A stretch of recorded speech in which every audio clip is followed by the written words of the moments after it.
সারা দেশে চলছে টেস্ট মর্যাদা প্রাপ্তির রজত জয়ন্তীর উৎসব। 4 বিভাগ ঘুরে আয়োজন এবার ঢাকায়। রাজধানীর রিয়া গোপ ওমেন স্পোর্টস কমপ্লেক্সে হাজির বিসিবি সভাপতি আমিনুল ইসলাম বুলবুল।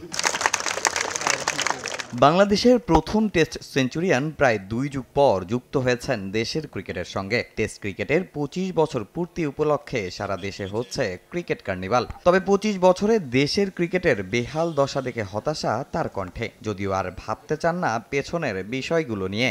আমাদের র্যাঙ্কিং, আমাদের জয় পরাজয়, আজকাল তো স্ট্যাটিস্টিক্সের যুগ, পরিসংখ্যান দেখলেই বুঝতে পারবো আমরা কোথায় আছি। 30শে মে পেছনে ফিরে যাব না।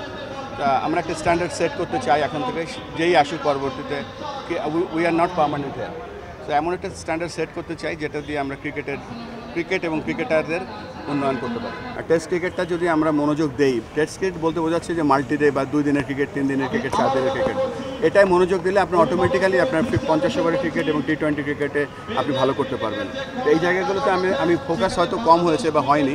ভারত পাকিস্তান রাজনৈতিক কিংবা ক্রিকেট সম্পর্কটা সাপে নেউলে দুই দেশের দ্বন্দ্বে এবারের এশিয়া কাপ হওয়া নিয়ে আছে শঙ্কা। কদিন আগে এশিয়ান ক্রিকেট কাউন্সিলের পরিচালক হয়েছেন বুলবুল। স্বাভাবিকভাবেই তার সামনে প্রশ্ন এবারের এশিয়া কাপ নিয়ে। বিকল্প ভেন্যু কি হতে পারে বাংলাদেশে? শিডিউল অনুযায়ী 2027-এ আমরা হোস্ট করছি এশিয়া কাপ। এই বছর এশিয়া কাপ যেহেতু আমি কয়েকদিন আগে এসিসি ডিরেক্টর হয়েছি, আমি এখন জানি না, মিটিংয়ের পরে বলতে পারবো। অনূর্ধ্ব 12 ক্রিকেট আর্ট প্রতিযোগিতা, বড়দের হিট দ্য স্টাম্প, অভিভাবকদের নিয়েও আলাদা সেশন। 25 বছর পূর্তি উপলক্ষে বিসিবির নানা আয়োজন। তবে 25 বছরে এরকম আরও 25টি আয়োজন হওয়ার প্রত্যাশা ছিল বুলবুলের। আমি বাংলাদেশ ক্রিকেট থেকে দূরে ছিলাম।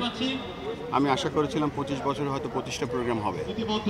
তো 25 বছরে গিয়ে আমরা প্রথম প্রোগ্রাম করছি, যে প্রোগ্রামটা আমরা দুটো কারণে করছি। একটা হচ্ছে টেস্ট ক্রিকেটের 25 বছরের সেলিব্রেশন, আর একটা হচ্ছে যে দেশব্যাপী ক্রিকেটের বহু জায়গায় ক্রিকেট ঘুমিয়েছিল, তাদেরকে একটা ওয়েক আপ কল দেওয়া, এবং অত্যন্ত সাকসেসফুলি আমরা এই কাজটা করার চেষ্টা করছি এবং করছি। দেশের প্রতিটা জায়গা থেকে প্রতিভাবান ক্রিকেটার তুলে আনতে চান বুলবুল। এই আয়োজনের পর দেশের 64 জেলার কোচদের নতুন দিক নির্দেশনা দেবেন সভাপতি।